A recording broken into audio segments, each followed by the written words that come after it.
आज हम हैं एक ऐसी जगह जहां भारत और बांग्लादेश की जल और थल दोनों सीमाएं आकर मिलती हैं। एक ऐसी जगह है जहां एक ऐसी नदी है जो इतनी क्रिस्टल और क्लियर है कि जिसमें नदी के तल से लेकर आप अपनी परछाई तक इसमें देख सकते हैं। जिसमें नदी का आधा भाग भारत तो आधा भाग बांग्लादेश में है। घर वाले कहते रहते हैं कि तुम्हें घूमने का क्या बुखार चढ़ा है, लेकिन इस जगह पहुंचते पहुंचते आपको सच में बुखार आ सकता है। तो मैं बात कर रहा हूँ डोकी की। वेट वेट वेट, बीच से नहीं, शुरू से शुरू करते हैं।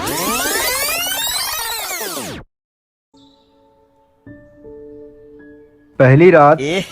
रहा नहीं जाता, तड़प ही ऐसी है ना।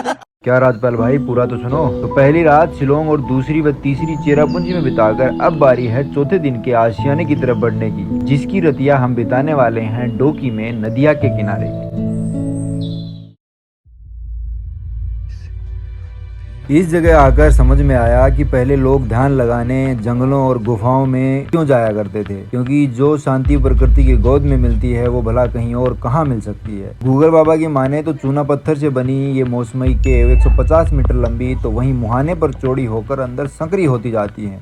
एक बार और गूगल बाबा की माने तो ये केव 1750 में बनी और इसमें एक तरफ से एंट्री लेकर सीधा दूसरी तरफ से निकला जा सकता है। इस केव में ऊपर से आने वाली ये लाइट किसी अंधकार में रोशनी से कम नहीं।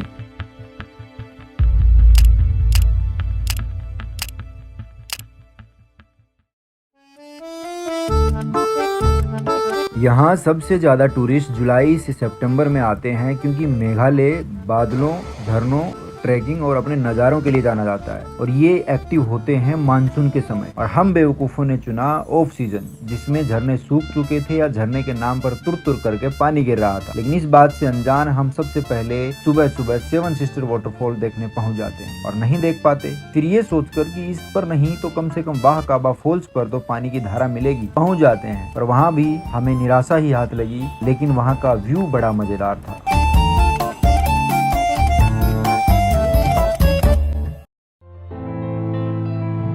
बचपन से ही हाइट से बड़ा डर लगता है। लिटरल मीनिंग में हाइट से फटती है और मैं वो चीज बिल्कुल नहीं करता जिससे गणपत राय हो। लेकिन मेरी वाईफाई और दोनों दोस्त निकले खतरों के खिलाड़ी। उनको रास्ते में दिखा जिप लाइन तो करने के लिए बाइक को घुमा दिया उसी की तरफ और जाकर मोल भाव करने लगे। और जब लड़की बार्गेन करे तो मजाल है कि पैसे कम ना हो, तो फिर जिप लाइन वाले ने किए 10 रुपए कम। वो ड्यू वाले कहते हैं कि डर के आगे जीत है, आगे का तो पता नहीं, डर के पीछे फटती बहुत है। उसी डर से डरते हुए जैसे तैसे मैंने भी जिप लाइन वाला खेला खेल ही लिया। बचपन से तो नहीं, लेकिन जब से मोटर बाइक वालों के व्लॉग देखे हैं तब से बाइक पर किसी हिल स्टेशन पर जाने का बड़ा मन था। यही सोचते हुए मैंने शिलोंग से बाइक रेंट पर ली थी। लेकिन वो मोटर बाइक वाले केवल अच्छे रास्ते प्रसारित करते हैं, खराब रास्ते बिल्कुल नहीं दिखाते। चेरापूंजी से डोकी तक का आधा रास्ता मक्खन की तरह साफ है, लेकिन आधा रास्ता इतना गंदा है जितनी अनन्या पांडे की एक्टिंग।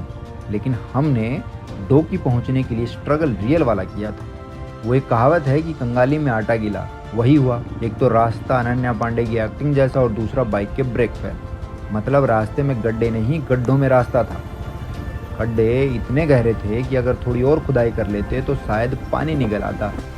खैर, जैसे तैसे आगे वाले ब्रेक के भरोसे और ये सोचकर कि शायद डोकी में मैकेनिक मिल जाए, हम सनसेट के समय तक डोकी पहुंच जाते हैं। ऐसे रास्ते पर बाइक चलाकर लिटरली फीवर आ गया, तो एक पीसीएम पैरासीटामोल लेकर इस पार्ट पर मैंने डर से लेकर फीवर तक काबू पाया। अमृतसर पंजाब से पाकिस्तान और 24 परगना स्टेट वेस्ट बंगाल से बांग्लादेश देख चुका मैं। ये तीसरा इंटरनेशनल बॉर्डर देख रहा। वो अलग बात है कि आज इंटरनेशनल बॉर्डर से अलग बटे देश 1947 से पहले एक ही नेशन थे। साथ अंग्रेजों से लड़े, आज़ादी पाई, गमों को बांटा और खुशी मनाने के वक्त अलग हो गए।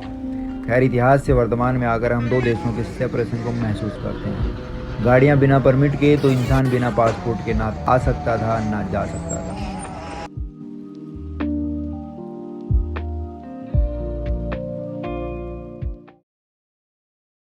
ये रातें, ये मौसम, नदी का ट्रैकिंग किनारा। करके पहाड़ों में बहुत बार कैंपिंग की थी, लेकिन किसी नदी के किनारे कभी नहीं की। डोकी पहुंचकर ये मौका मिला तो हम चूके नहीं। हालांकि जिद वर्षा ने की थी तो रात अंधेरे में ही हम बोटिंग करके पानी और पहाड़ से घिरे एक लैंड पर पहुंच जाते हैं और बोनफायर के पास बैठकर गुफ्तगू करने लगते हैं। एक साथ कई एक्सपीरियंस महसूस कर रहे थे। कैंप, बोनफायर, नदी के किनारे, चांद तारों की छांव में और नीले अंबर के नीचे, मतलब ऑल इन वन अद्भुत एक्सपीरियंस। नदी का किनारा ये चंचल हवा